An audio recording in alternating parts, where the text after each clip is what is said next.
साल 2214 अल्फा सेंचुराई से एक एलियन शिप धरती पर आया। वो कुछ खोज रहे थे, शायद अपने पूर्वजों की तलाश थी। उन्हें अपनी आइडेंटिटी खोजनी थी। वो इंटेलिजेंट थे, पर वो अपने बनाने वाले को खोज रहे थे। उनका मानना था कि जीवन की शुरुआत इसी प्लैनेट से हुई है जिसे हम धरती कहते हैं, और उन्होंने ईश्वर का घर खोज लिया है। न्यूक्लियर वॉर हो चुकी थी और धरती पर सब बिखरा पड़ा था। इंसानों का नामो निशान नहीं था, यानी उनके हिसाब से उनके पूर्वजों का। उन्हें एक भी सुराग नहीं मिल रहा था, पर उनकी चीजों के कई हिस्से बच गए थे।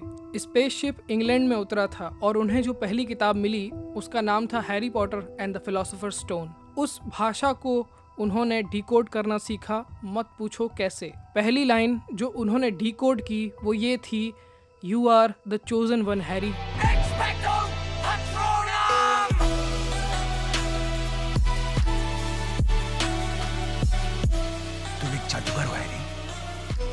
उन्हें समझ आ गया था कि वो किसे ढूंढ रहे थे।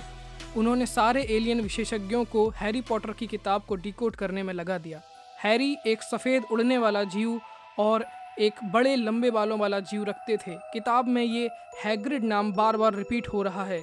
लगता है ये जीव वही है। कुछ एलियंस के बीच बात फैली है कि पॉटर जादुई मटके बनाता था काढ़े बनाने के लिए। खानदानी मटकेबाज था। उन्हें इंग्लैंड के कई घरों में पुराने पॉट्स के अवशेष मिले हैं। धीरे धीरे ये किताब उन्हें कई घरों में मिलने लगी।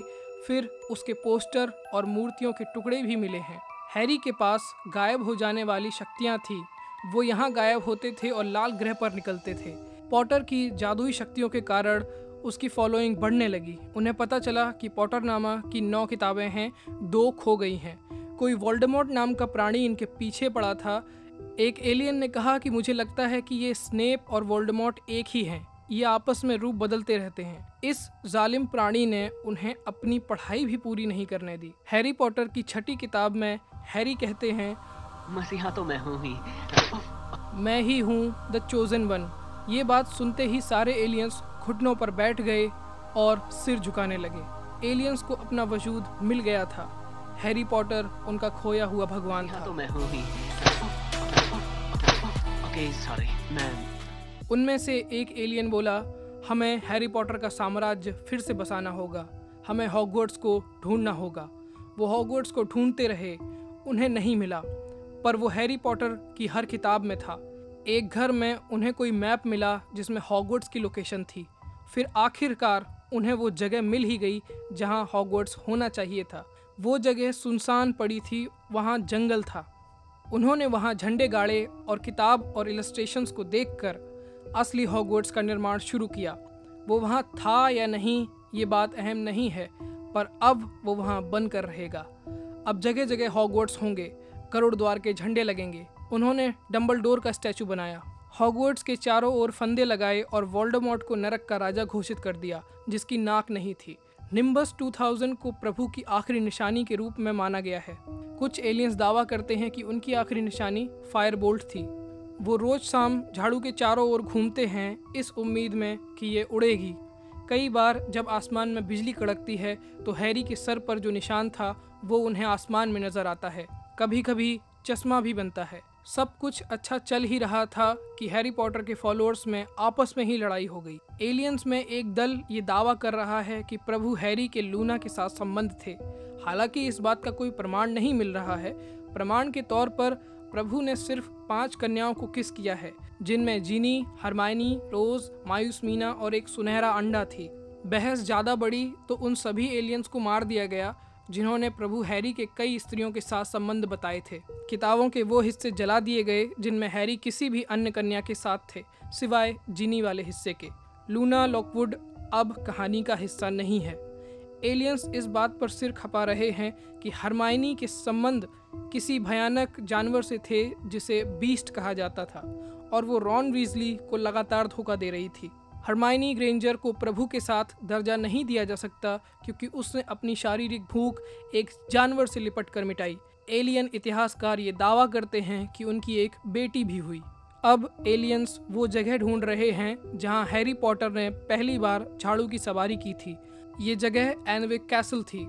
वो किले पर पहुंचे तो उन पर हमला हो गया। वहां उन्हें ट्रांसफॉर्मर्स और रॉबिन हुड के फॉलोअर्स मिले, जिन्होंने वहां अपना झंडा गाड़ रखा था। एक वहां से चीख रहा था कि हैरी पॉटर यहाँ थे, दूसरा चीख रहा था कि ट्रांसफॉर्मर्स यहाँ थे। हैरी पॉटर की फॉलोइंग बहुत ज़्यादा थी। उन्होंने ट्रांसफॉर्मर्स के फॉलोअर्स को मार दिया और रॉबिन हुड के फॉलोअर्स को कन्वर्ट करा लिया। अब किले पर गरुड़ द्वार का झंडा लहरा रहा था। हैरी का साम्राज्य धीरे धीरे बढ़ने लगा था। पॉटर के फॉलोअर्स शहर शहर घूम रहे थे। कुछ एलियंस पर्सी जैक्सन के फॉलोअर बन गए थे, उन्हें ठिकाने लगाना पड़ा। कुछ और किताबें भी मिल रही थी जैसे क्रॉनिकल्स ऑफ नार्निया, पर वो सब कूड़े में फेंक दी गईं। फिर हैरी के फॉलोअर्स विदेश गए तो पता चला कि अलग अलग जगह पर अलग अलग मसीहा पैदा हुए हैं। इंडिया में नागराज और ध्रुव के फॉलोअर्स बढ़ रहे थे और जापान में एरन येगर और नेरुतो के। ये बातें उनसे सहन नहीं हुई। एलियंस का लीडर बोला, ये नागेश नागशक्ति के लोग हैं, नागराज के फॉलोअर्स। वोल्डेमॉर्ट के सांप को कुचलना ही होगा। भीषण लड़ाई हुई, युद्ध खत्म हुआ तो उनमें से एक एलियन धीरे से बोला, सर ये जेके रोलिंग कौन है? लीडर ने कहा, जेके रोलिंग वो इंसान थी जिसने हमारे ईश्वर को हमसे मिलवाया। अगर वो ना होती तो आज हैरी पॉटर का कभी पता नहीं चलता। एक पुतला इनका भी बनवाओ।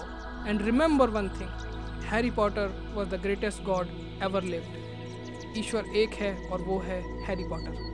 Artificial amateurs aren't at all amazing. Analytically, I assault animate things. Broken barriers bound in by the Bombi. इस वीडियो को बनाने का पर्पस सिर्फ एक ही है।